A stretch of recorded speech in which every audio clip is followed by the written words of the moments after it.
Hello, hello. I hope you are doing well today. We have some breaking news. Donald Trump just worked a shift at a McDonald's, and Kamala Harris went to a church today and they sang her happy birthday because it is her birthday today, October 20th. She is 60 years old. So, in this English lesson, we are going to watch a clip from a news story, and there will be some difficult vocabulary, some idioms, who knows, maybe even some English phrasal verbs. And then I will come back and teach the difficult term they talked about.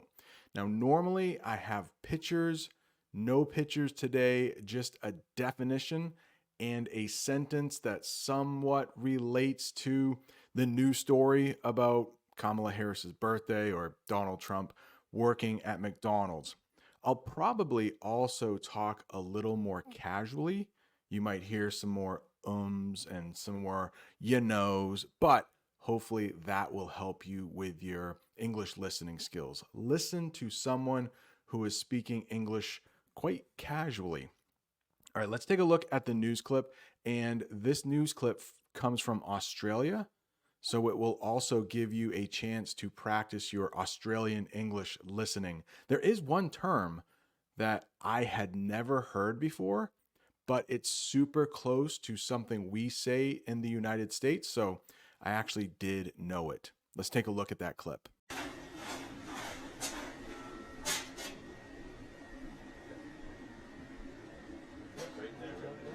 Ever touched by a human hand. Nice and clean. The US presidential election has taken some rather unconventional turns to the surprise of absolutely no one. Kamala Harris received a birthday serenade at a church in Georgia while Donald Trump visited a McDonald's in Pennsylvania. Right. One of the first things that they said that I thought would be tough is unconventional. Now, I have talked about this in other English lessons, but this might be the first time you are seeing this, or maybe it's a review. So let's look at the definition of unconventional, something that is not usual or tradition. So most of the time when people are running for president, they will have rallies. I've done some English lessons about Trump rallies. They will do interviews with news reporters. But working at McDonald's is not something that presidential candidates do often. So in this way, it was very unconventional. Remember, Donald Trump is probably a billionaire. He doesn't release his taxes, so it's tough to know how much money he has. But I think it is safe to assume he has never worked at a McDonald's. So I think he is trying to relate to some of the people who are not as rich as he is, which is probably most people. Let's use unconventional in a sentence. Now, this is just an example sentence. Sometimes these will be true, sometimes they won't. It was unconventional for President Trump to work a shift at McDonald's since most presidents don't do that. Although, if you have seen in the news clip, Kamala Harris says that she worked at a McDonald's when she was in college. Serenade is the next one.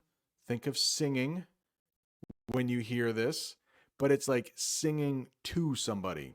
So the official definition of serenade is to sing or play music for someone as a way of showing love or respect. So she was serenaded at a black church, which we will talk about in a minute. She was serenaded. Happy birthday. They sung happy birthday to her. Kamala Harris was serenaded by the church choir for her birthday, which made her feel very happy. Choir. Do you see that word there? That's how we pronounce it, choir, but the way it's written, it doesn't even make any sense, right? Kamala Harris received a birthday serenade at a church in Georgia while Donald Trump visited a McDonald's in Pennsylvania. For more, we're joined by our North America correspondent, Carrington Clark. Carrington, good morning. Why was Donald Trump at a McDonald's? Yeah, we're definitely in the home straight of this US presidential election. Now, earlier I mentioned how they used a term in the news story that I had never heard before. We say home stretch for this, but he said home straight. I think they're in the home straight of the presidential election. So the definition means it's the final part of a race or an event. We're in the home stretch, you might hear in the United States. We're not in the home stretch of this English lesson. We're just getting started. But because the presidential election is like 2 weeks away, these people have been campaigning for over a year, and it ends in 2 weeks. That is definitely the home stretch. Kamala Harris, this is a weird sentence, but Kamala Harris is in the home straight of her birthday celebrations after being sung to at the church. So I think she had that done in the morning. So I don't think she was in the home stretch of her birthday for that. Maybe when she's having dinner, it's a little better for the home stretch. But I tried to work in the singing and the home stretch and the home straight. Yeah, we're definitely in the home straight of this US presidential election. And today, voters were gifted the image of Donald Trump donning the McDonald's apron and being on French fry duty in Pennsylvania. Donning. Most people in the United States will not use donning anymore, but an English phrasal verb that means donning is to put on, or you might hear the verb wear. So we are talking about clothing. The definition, to put on clothing or gear. President Trump was donning a McDonald's hat and apron while working behind the counter. We do have an old, very old Christmas song. I don't know the name of the song. I can't think of it right now, but there is a line in the song that is, it's really old. It doesn't really make any sense to anybody now, but I will say it. Don we now our gay apparel, which it's not even written in a normal English sentence anymore. Like the verb is first, which is very strange. But don we now our gay apparel, it just means now we're putting on our happy clothes.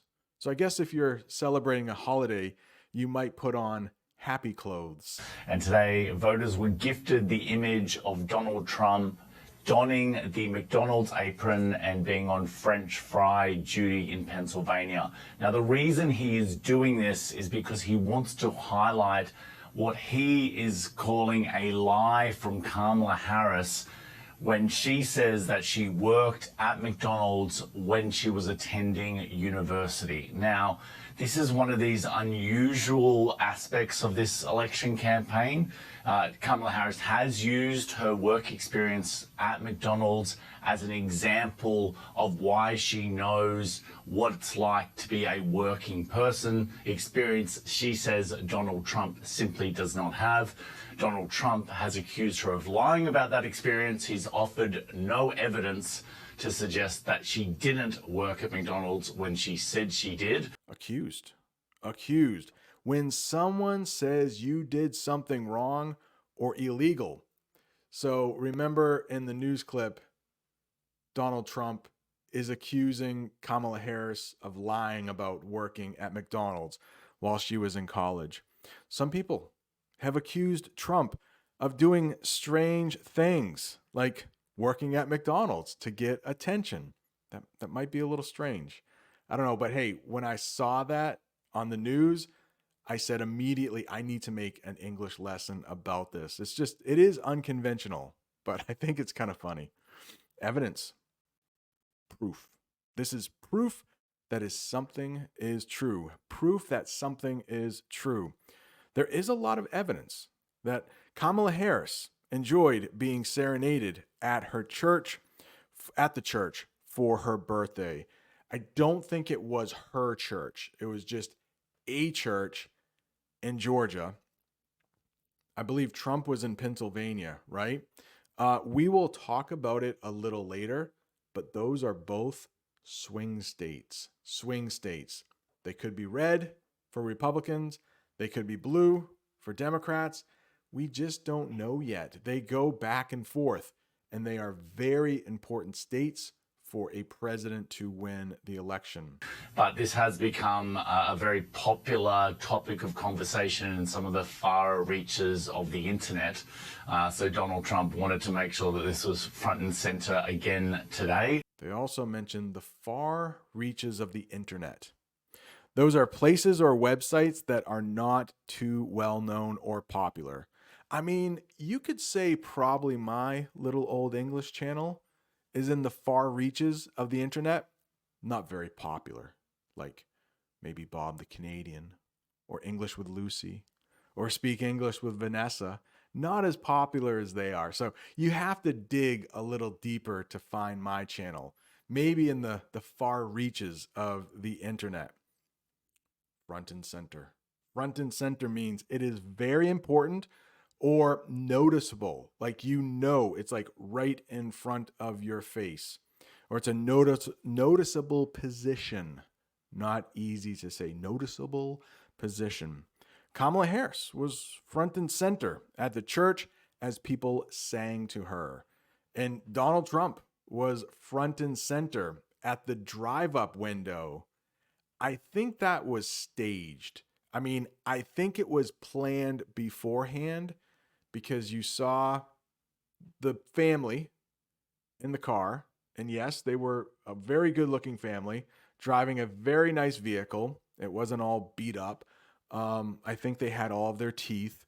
So they were probably picked for that photo op. A photo op is when a movie star or a celebrity or a presidential candidate gets in front of the camera, but they want everyone to see what they're doing. So it was definitely a photo op for Donald Trump. And so I think they picked the family beforehand. I don't think they just randomly drove up to the drive-through window and said, "Oh, whoa, former President Trump, you're working at McDonald's now?" So I think they knew what was coming, because if you look on the other side of the car, there are all kinds of news reporters. So that was a photo op. It was not random.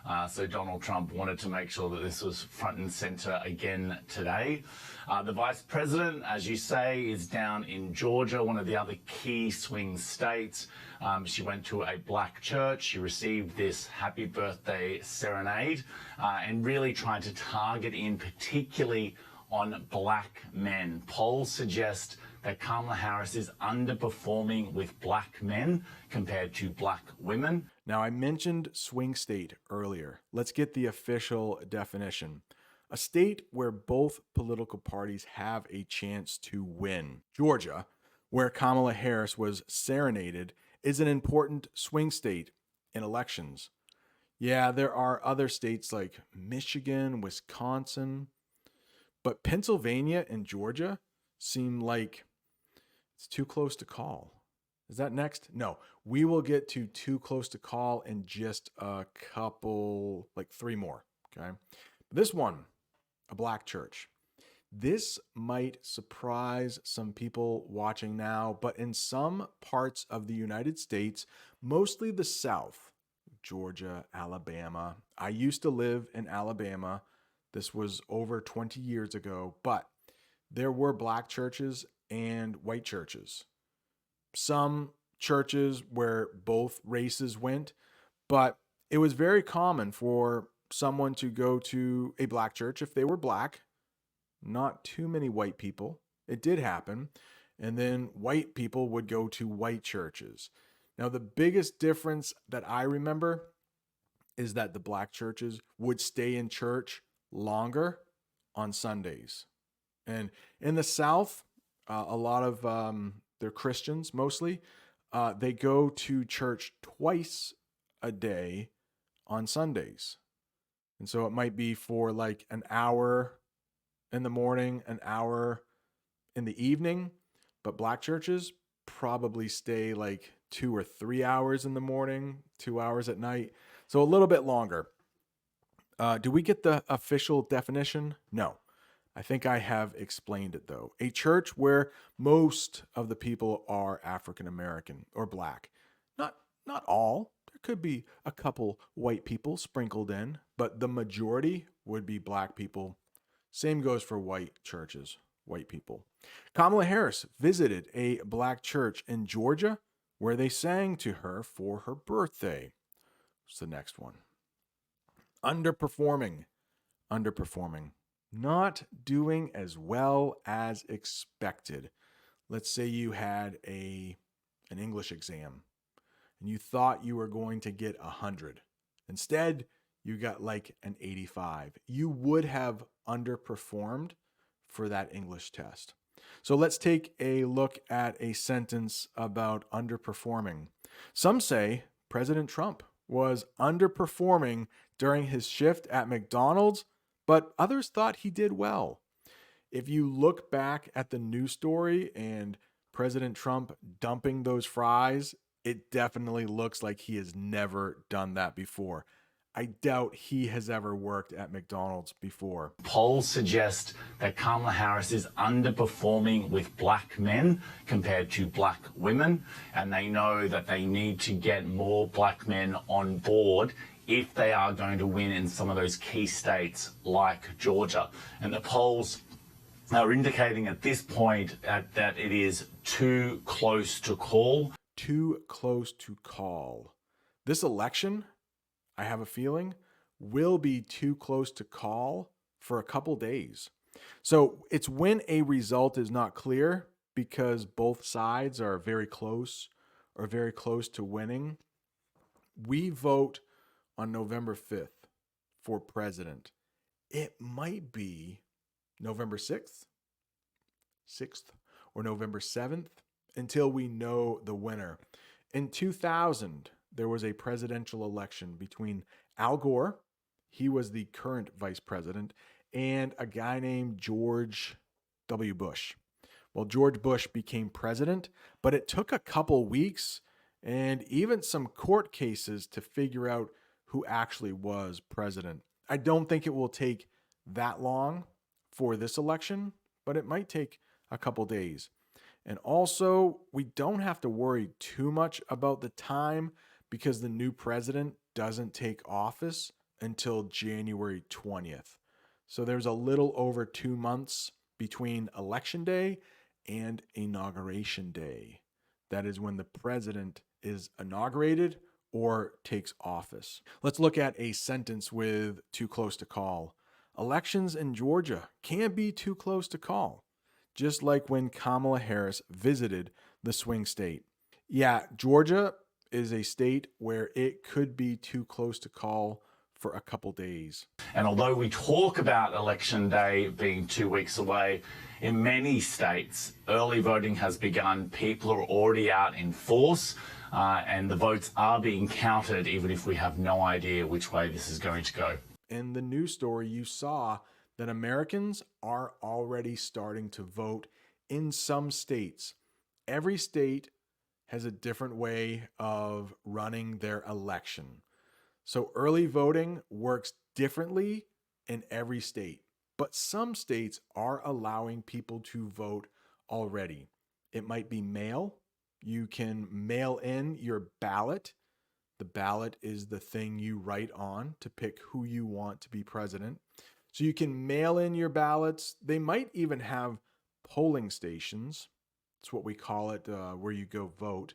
They might even have polling stations set up already, but they're not the official ones. Election Day, November 5th, will have most of the people will vote that day, but some states do have early voting. Kamala Harris encouraged people at the church to use early voting in Georgia. Meanwhile, the billionaire Elon Musk, Carrington, is offering a daily $1 million prize to voters as he also hits the trail on behalf of Donald Trump. Is what he is doing legal? I mean, this is a major question. So the tech mogul Elon Musk has become one of the most high-profile surrogates for Donald Trump. He's fully subscribed to the MAGA movement, and he's putting tens of millions of dollars of his own money behind this campaign. Now, this particular pledge is that he is saying that each day They will randomly select someone who has signed a petition that he has circulated, which effectively says that you're in support of the First and Second Amendments here in the United States, which is freedom of speech and the right to bear arms.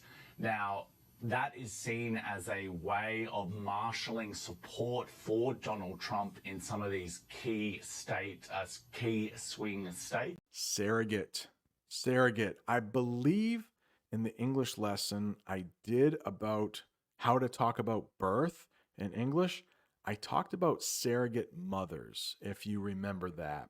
Let's get a definition on what a surrogate is. It's a person who speaks or acts for someone else. Let's look at the sentence.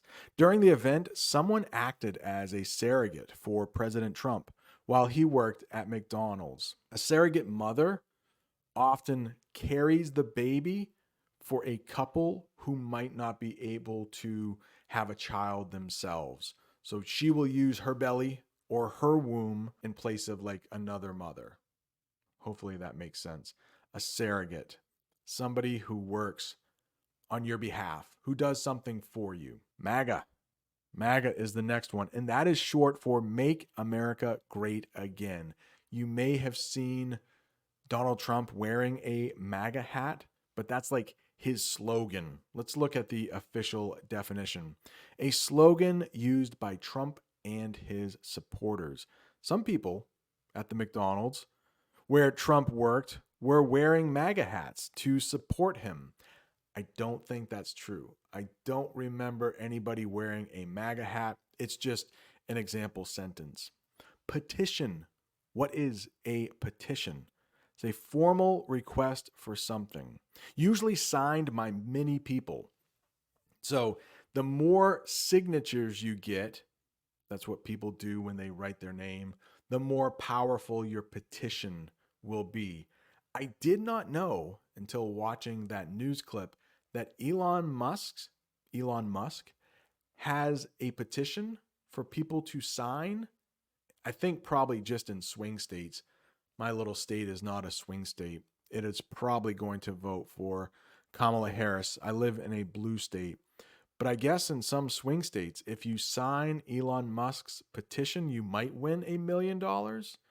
Now, if he was doing that for people to vote for Donald Trump, that would be illegal. He could actually be arrested for that, for influencing an election. But since he's just asking them to sign a petition, it sounds wrong to me, but I guess legally he's able to do that. But it almost does seem like he is trying to buy votes for President Trump. Let's look at a sentence that has nothing to do with Elon Musk. People at the church signed a petition to support Kamala Harris's plans for change. That is not true. That is just an example sentence, but this English lesson is done. Thank you so much for watching. I did speak a little more quickly, but if you're looking for more English, right down there, there is an English lesson that is like an hour long. Thanks so much for watching. See you next time.